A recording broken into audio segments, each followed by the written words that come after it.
Olá, meus caros alunos, sejam todos bem-vindos a mais uma das nossas aulinhas de revisões, né? São aulas curtas de revisão de alguns temas aí que são temas que sempre aparecem no vestibular, temas importantes. Hoje nós falaremos aí sobre os ímãs e os campos magnéticos, tanto naturais, criados por ímãs naturais ou artificiais, como também falaremos um pouco aí sobre o campo magnético gerado por uma corrente elétrica, tá certo? Então vamos lá, turminha. Espero que você goste dessa aula aí, uma aula curta, né? Mas para a gente fazer a revisão só desses dois temas aí, que são temas importantes. Muito bem. Vamos começar então, pessoal, com a imantação de um ímã. O que é a imantação de um ímã? É deixar um material ferromagnético, turma, com um formato não, perdão, com as propriedades de um ímã, tá? Então, se você for observar qualquer material, ele tem todas as suas pequenas agulhinhas magnéticas todas desorientadas, tá vendo? No processo de imantação, o que acontece? Você deixa com que todas essas pequenas bússolas elas fiquem orientadas num único sentido, numa única direção, num único sentido. Ou seja, como se fosse um ímã, tá bom? Então, se você pega aí uma barra de ferro que ela está desmagnetizada, tá? Com o afastamento do ímã, a gente pode dizer então que essa imantação ela é até temporária, mas dependendo da carga que for colocada, ela pode durar um pouco mais de tempo, tá bom? Bom, agora, se a imantação ela vai se manter, feita aí por um processo de banco de capacitores, tá? Com uma carga enorme, né, turma? Aí sim, aí a gente pode dizer que ele acaba ficando como um ímã permanente, tá? Lembrando sempre que o ferro, o cobalto e o níquel, né, pessoal? E obviamente que as ligas que são formadas por esses materiais, eles são aí os materiais ferromagnéticos atraídos por um ímã e que obviamente serão eles que a gente pode imantar, fazer com que eles virem ímãs, tá? Então, o que seriam aí substâncias ou corpos ferromagnéticos, né? Materiais ferromagnéticos, melhor dizendo. Materiais ferromagnéticos, então, são aqueles formados do ferro, tá legal? Do cobalto e do níquel, tá bom? Por isso, quando você aproxima um ímã, por exemplo, de um objeto aí metálico qualquer, como por exemplo o alumínio, você não tem essa atração, tá? Porque ele não é um material ferromagnético, ok? Muito bem, turma. Como é que funciona então os espectros de campo magnético? Para começar, a palavra espectro às vezes assusta o estudante, né? Turma, espectro nada mais é do que as linhas que se formam. O que a gente faz? A gente coloca então um pouco de limalha de ferro, né, pessoal? Que é uma espécie de pó de ferro, e a gente coloca então ela não direto no ímã, porque senão ficaria uma coisa assim bem complicada. Mas eu recomendo que você pegue uma tampa de caixa de sapato, coloque o ímã embaixo e jogue a limalha em cima. E aí você vai verificar exatamente as linhas de campo, tá vendo, turma? Que bacana. A única coisa que não dá para saber é quem é o polo norte e quem é o polo sul, né? Porque, obviamente, que as limalhas não vão apontar o sentido, tá? Mas dá para perceber nesse experimento uma coisa muito importante que é cobrada também nos vestibulares, que é a maior concentração de linhas de campo nos polos, tá bom, turminha? Isso é bem importante você lembrar, tá? Então, se perguntar aí aonde tem a maior concentração de campo magnético, apesar do ímã ser exatamente dividido ao meio entre norte e sul, a gente tem sim uma maior concentração nos extremos, ok? Muito bem, agora nós temos aí, pessoal, uma das partes que é cobrada bastante em vestibular e muito importante, que são as linhas de campo e o vetor indução magnético, tá? O que você tem que saber? Você tem que saber que num ímã, turminha, o que vai acontecer? Sempre as linhas de campo elas vão partir do norte, tá certo? E vão chegar aonde? No sul. Veja que a flechinha sempre saindo do norte e chegando no sul, ok? Tanto na parte de cima quanto na parte do quê? De baixo aqui, tá bom?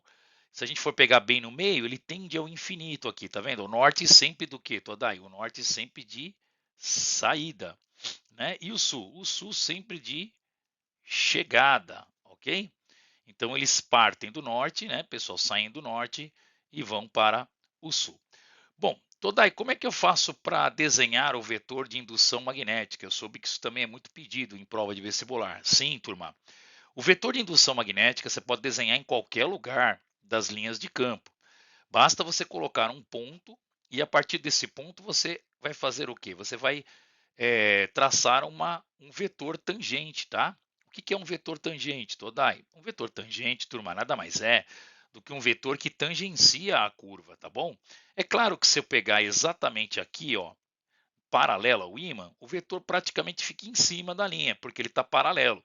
Mas se eu pegar numa curva, tá vendo? Ó, ele já vai estar com uma parte saindo aqui da curva, tá bom? Como a gente mesmo diz, né? Saindo pela tangente, ok?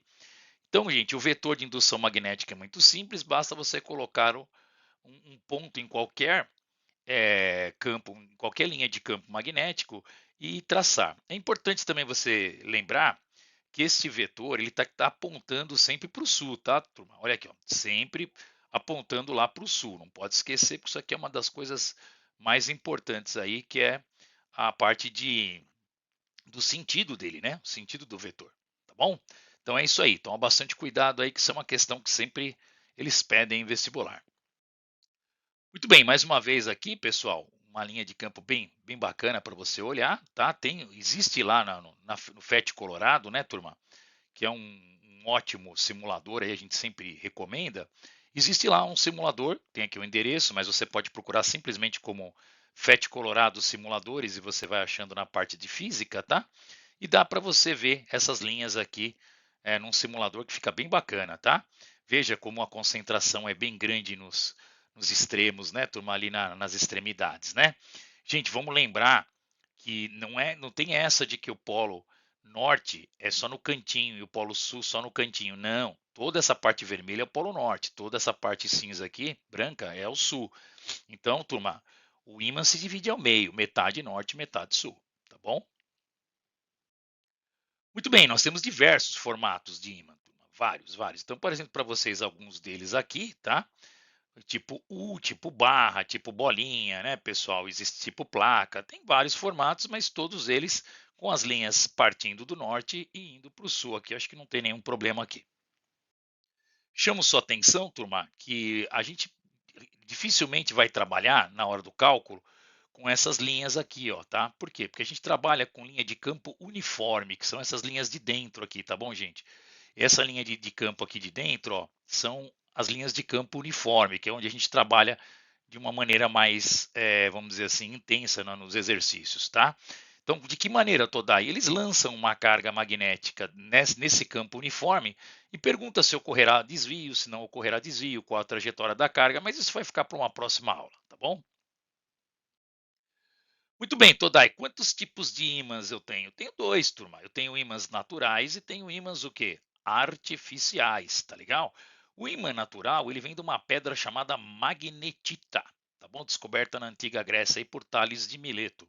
Já os ímãs artificiais, eles são fabricados, né, pessoal? Então são ímãs que são materiais ferromagnéticos que passaram por aquele processo que eu falei no comecinho da aula de imantação, ok? Muito bem. Existe uma propriedade muito importante, turma, que também é cobrado bastante no vestibular, chamada inseparabilidade dos polos magnéticos, né?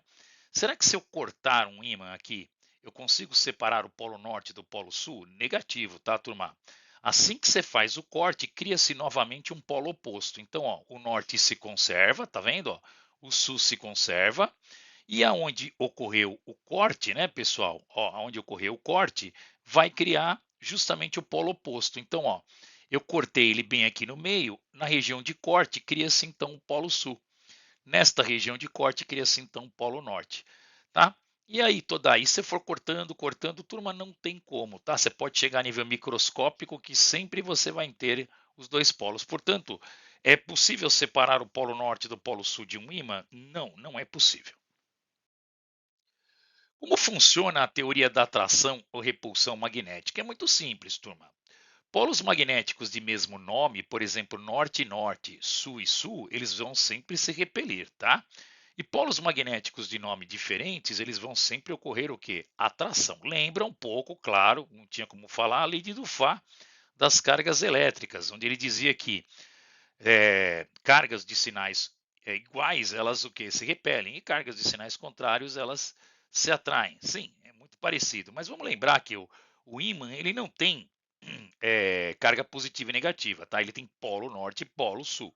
Então é errado falar aí, né, pessoal? Sinais iguais e sinais contrários. Não, são nomes, né? Nomes, polo norte, polo sul. Então toma bastante cuidado aí na hora de escrever isso numa prova dissertativa, discursiva aí de segunda fase, tá bom? Muito bem, interação entre os polos de um ímã. Turma, se eu pegar então um ímã com polo sul e pego um ímã suspenso aqui, né? E próximo do norte, vai ocorrer uma atração, ele vai tender aqui a girar no sentido horário, você concorda? Agora, se eu pegar aqui polo, por exemplo, norte com o norte, vai haver uma repulsão, né? Ele tende a girar no sentido anti-horário. Então, dá para eu criar um movimento a partir dessa teoria da atração e da repulsão. Lembrando sempre que quando são os opostos, eles se atraem. E quando são iguais, haverá sempre a repulsão. Toda eu posso dizer que o planeta Terra é um grande ímã? Sim, ele é um grande ímã, pessoal. A única coisa que você tem que tomar muito cuidado é que o norte geográfico e o sul geográfico, eles não são como no magnético, tá? Então, o norte geográfico ele coincide com o sul magnético. Já o sul geográfico ele coincide com o norte magnético. Então, como as linhas saem do norte e vão para o sul, olha aí, pessoal, ficaria então o que a gente chama de magnetosfera. Vamos escrever isso aqui que é bem importante, viu, pessoal? Esta região aqui é chamada de magnetosfera. Toda, o que é a magnetosfera? A magnetosfera é uma camada, pessoal, que está, né, presente no planeta Terra, na superfície do planeta Terra, que se estende até uma região do espaço, aonde a gente tem uma proteção do campo magnético da Terra, principalmente para nos proteger das EMCs, né, pessoal, ejeções de massa coronais ou simplesmente radiações solares, se for dizer numa palavra mais simples aí, tá? Sim, vamos lembrar que o Sol, turma, ele é uma usina aberta ali, né? Ele é vamos dizer assim, uma usina nuclear ali de fusão, né? Então ele tem muita radiação ali. E essa radiação, ela seria totalmente nociva aí, pessoal, aos seres humanos, tá?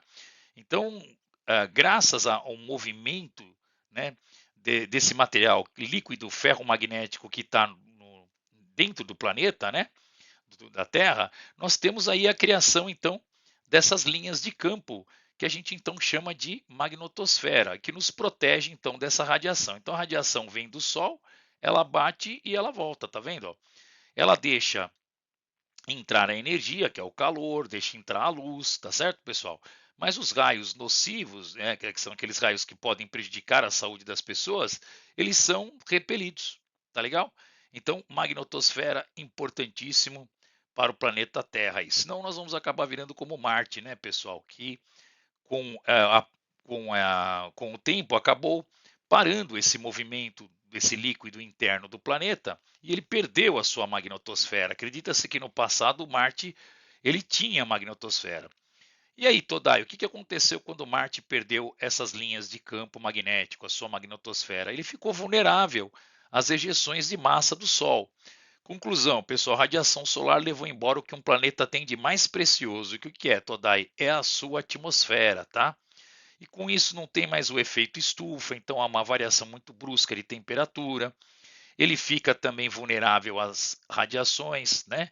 Então é um planeta que realmente vai ficar condenado, né, pessoal? Fica bem complicado você habitar um planeta onde não tem essa proteção da magnetosfera. Muito bem, então, gente, vamos tomar bastante cuidado aí nos exercícios que falam para onde aponta, né? Então, por exemplo, nós temos aí o polo norte aqui de um ímã, né, pessoal? Ele, na verdade, o polo norte de um ímã, daí eu pego uma bússola, eu sigo o norte, eu vou para o norte. Você vai para o norte, mas na verdade, turma, eu tenho que contar um segredo para você, né? Qual que é? Na verdade, quando você tem um ímã aqui, ó, tem um ímãzinho aqui, sempre a parte pintada aqui aponta para o norte, né? Você fala, poxa, mas eu estou indo para o norte. Mas na verdade você não está indo para o norte, galera. Você está indo para o sul magnético, tá? É que como o sul magnético ele está próximo do norte geográfico, então tá ótimo. Para o escoteiro ele vai ficar feliz da vida, né, turminha? Tá certo? Ó, ele vai continuar indo para o norte, tá bom? Então é isso aí. Cuidado, turma. O polo norte, então, de um ímã, ele aponta para o norte porque ele está apontando, na verdade, para o sul magnético. Outra coisa, viu, gente? Esse sul magnético que está apontando aqui para o Canadá, ele fica variando, tá? Hoje mesmo ele não está no Canadá, ele já está mais aqui para a Sibéria, tá? Ele fica aqui alternando. Por quê, turma? Porque o nosso campo magnético da Terra é variável, né, turma? Ele depende do movimento desse líquido que existe dentro do planeta, tá ok? Todai, quais os efeitos que a gente vê da vulnerabilidade que existe lá nos polos, né? Como o polo, apesar de ter uma maior concentração de cargas magnéticas, pessoal, de cargas magnéticas não, perdão, falei besteira, de linhas de campo magnético, isso é fato, né? Ele tem um probleminha, pessoal. Como é um ponto de partida e um ponto de chegada, existe ali uma vulnerabilidade, tá, pessoal? Uma vulnerabilidade. Ou seja, é um local, todo local de entrada e saída, né? Fica um pouco vulnerável. E aonde que são os locais de entrada e saída? São os polos, né? Tanto no polo norte como no polo sul. Então você vai presenciar nos países ali do polo que estão mais próximos do polo norte, por exemplo, ali no norte da Noruega, né? Você consegue enxergar a chamada aurora boreal, tá, pessoal? Então, o que que é a aurora boreal? A aurora boreal, ela então nada mais é do que os raios cósmicos, né, os raios solares, pessoal, ionizando a atmosfera da Terra, tá? Quando ele bate aqui na atmosfera da Terra, ele provoca então essa ionização que dá um show de cores aqui muito bonitos, tá? Também existe no Polo Sul, na aurora austral, ali na Austrália já dá para você observar também, tá? Provoca a mesma coisa, como no Polo Norte, nós temos também no Polo Sul. Toda aí eu vou enxergar a aurora boreal no Equador, na linha do Equador, ou nos trópicos de Câncer, de Capricórnio? Não, pessoal, ali não, porque ali você tem uma incidência muito grande da cobertura. Não é que a incidência é grande, você tem uma cobertura mais ampla do campo magnético, né? E aí dificilmente vai acontecer isso. Se acontecer isso, é preocupante, né, pessoal? Aí o que aconteceu lá com o evento Carrington em 1889, onde as pessoas enxergavam a aurora boreal de qualquer lugar ali, né, da Europa, tudo. Estados Unidos era visível, até no México, dizem os antigos aí que era observável. Por quê? Porque foi uma ejeção de massa tão grande do Sol que o planeta não suportou. Então isso pode ser aí muito preocupante, pode indicar tanto uma ejeção de massa fortíssima vindo do Sol, e o que o planeta e a nosso campo magnético, a nossa magnetosfera não suportou, como pode ser também, pessoal, um pouco uma vulnerabilidade do planeta quando ele começa a ter o seu processo de inversão dos polos magnéticos, tá? Isso também pode ocorrer, tem que tomar um pouquinho de cuidado aí, tá? Mas é claro, esse processo de troca de polos magnéticos, ele não vai ocorrer da noite para o dia. Você não vai levantar no dia seguinte e a bússola vai estar apontando no sentido contrário, turma. Não, não vai acontecer. Mas já dizem estudos que ele já ocorreu, né, em várias situações aí, né, no nosso planeta. Então pode ser sim que durante o processo a gente tenha vulnerabilidade em alguns pontos aí. Já constatado que aqui na região de Santa Catarina nós temos uma pequena vulnerabilidade que pode indicar que nós estamos tendo aí um início, né, da inversão dos polos. Muito bem, olha aí que figura bonita essa, pessoal. Fiz questão de mostrar para vocês como a magnetosfera aqui na região da linha do Equador.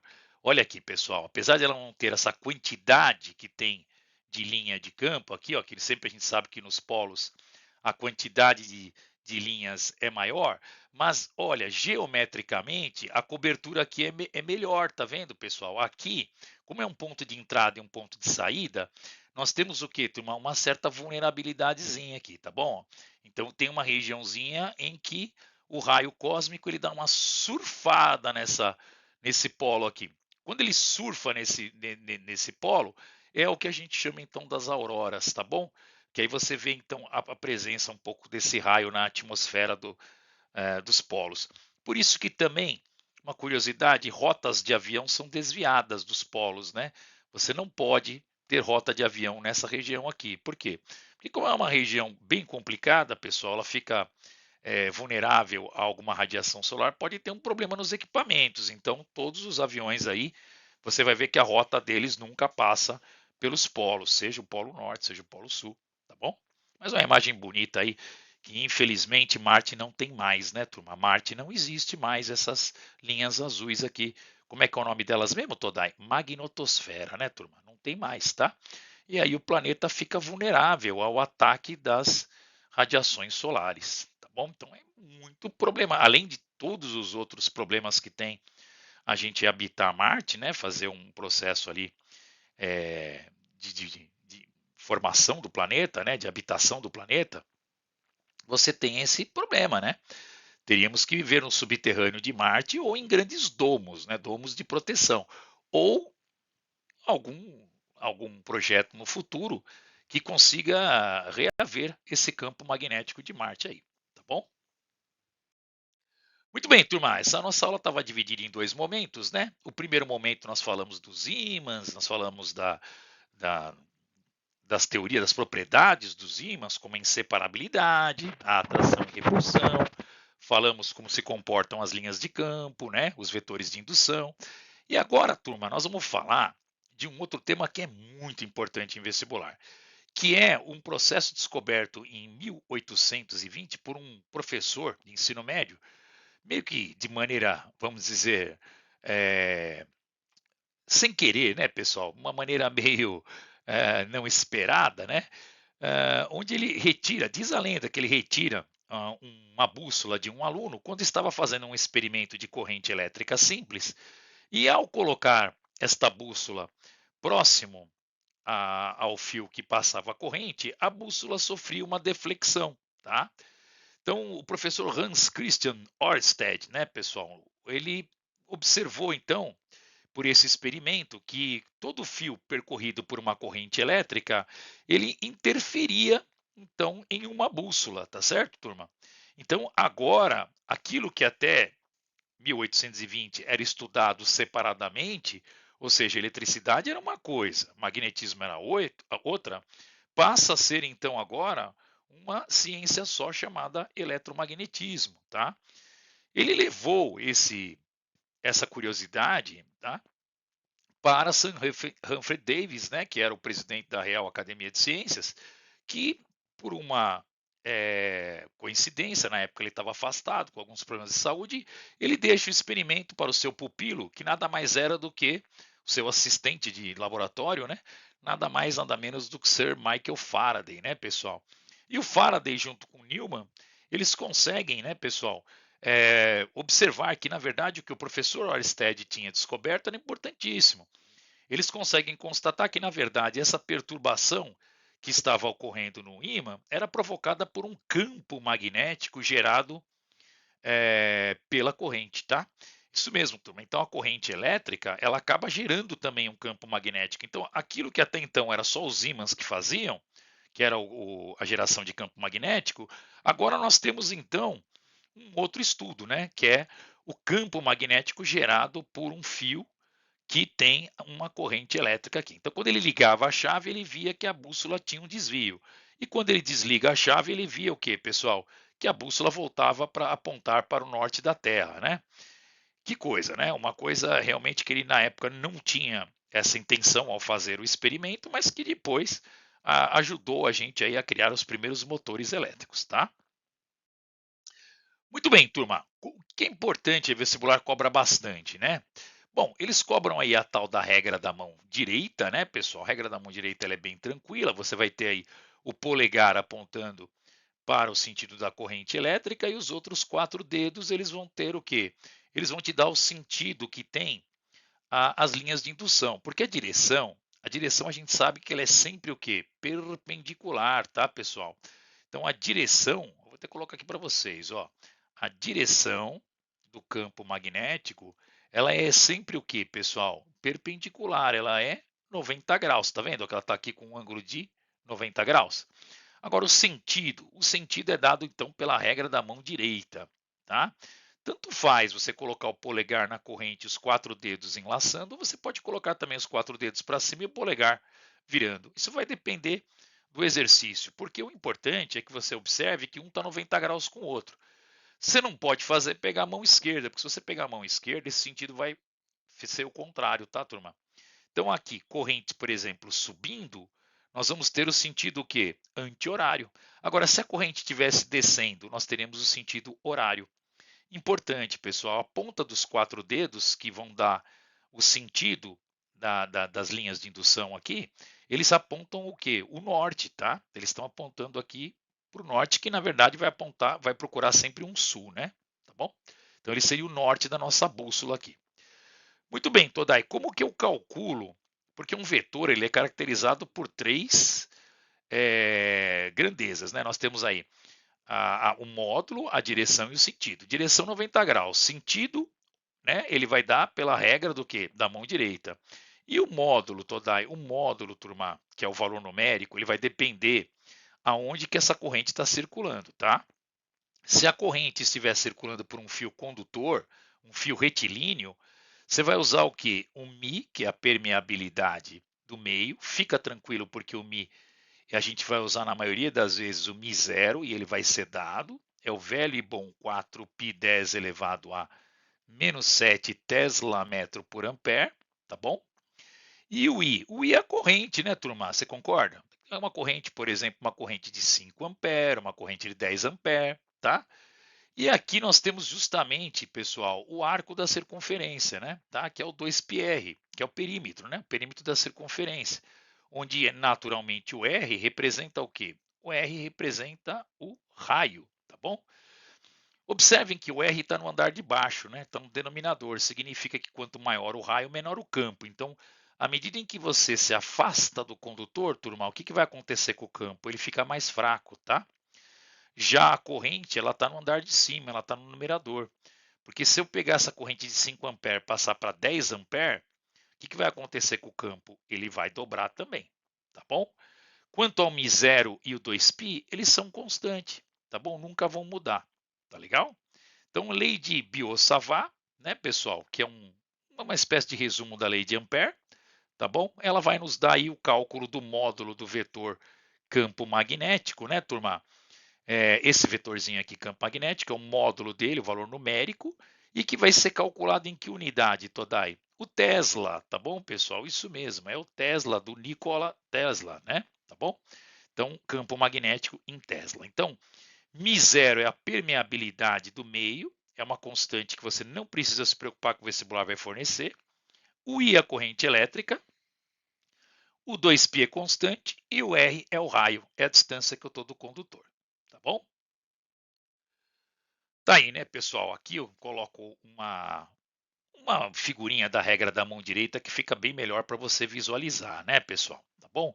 Então, olha aqui, ó, você está seguindo a corrente elétrica por aqui, pelo condutor, tá vendo? A corrente elétrica no sentido aqui para cima, né? Então eu peguei o polegar, ó, tá vendo? O polegar no sentido da corrente elétrica. Os 4 outros dedos, eles estão dando exatamente o sentido do quê? Do como está circulando o campo. Veja, pessoal, que a direção ela é perpendicular, ele está 90 graus, tá? Ó, o campo está 90 graus em relação ao condutor. E o sentido? O sentido, turma, se é horário ou anti-horário, quem vai determinar é a regra da mão direita, tá bom? Todai, me diz uma coisa, e nas espiras circulares, a fórmula para eu calcular é a mesma do campo magnético? Não, turma. Há uma pequena diferença, tá? Como nós vamos ter aí um campo anulando o outro, pessoal, o π caiu fora da jogada, tá? Então nós vamos ter uma fórmula muito parecida, só que nós vamos ter o Mi0 e 2R. Toda, mas aqui tá Mi, você fica falando Mi0, qual que é a diferença entre o Mi, né, e o Mi0? Ficou muito feio esse Mi, deixa eu desenhar um Mi melhor aqui. Muito bem. Turma, acontece que o Mi, a permeabilidade, ela é o local onde está o campo magnético. Gente, dificilmente o vestibular vai trocar. Ele vai colocar, por exemplo, que é o óleo dentro de um transformador, por exemplo.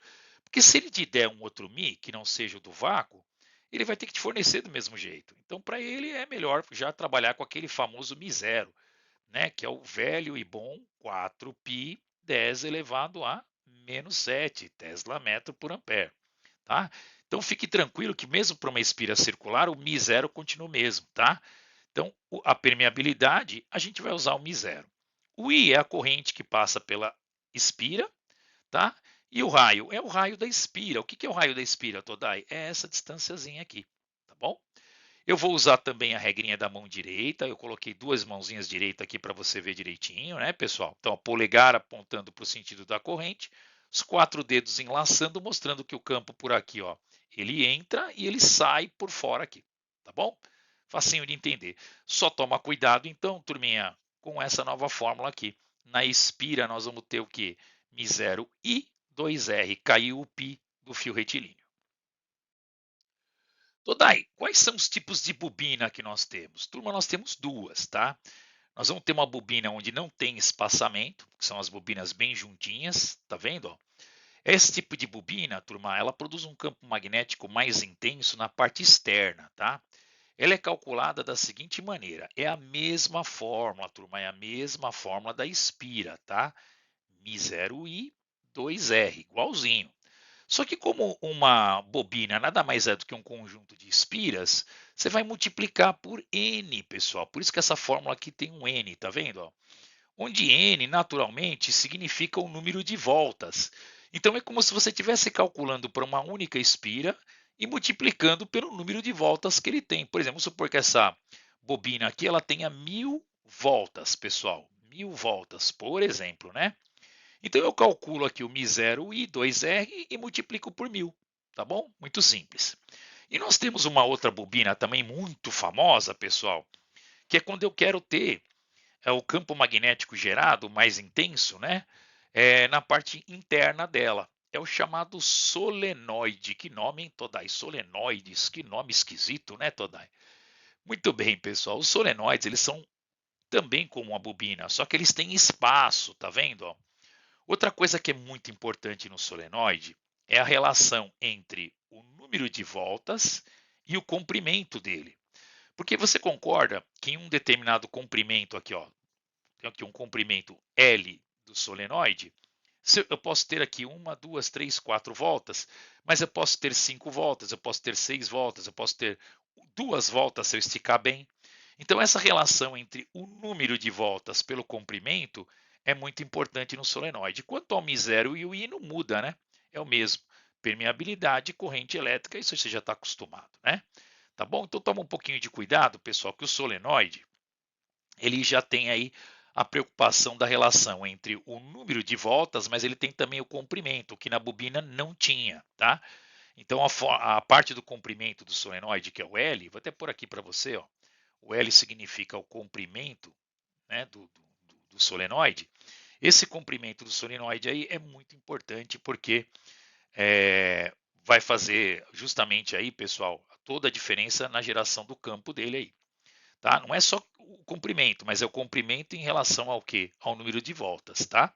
Então, bastante cuidado. Então a diferença entre bobina e solenoide é o espaçamento. Isso, turma, um não tem espaço, o outro tem. Tá? Um gera um campo mais intenso externo, o outro gera um campo mais intenso interno.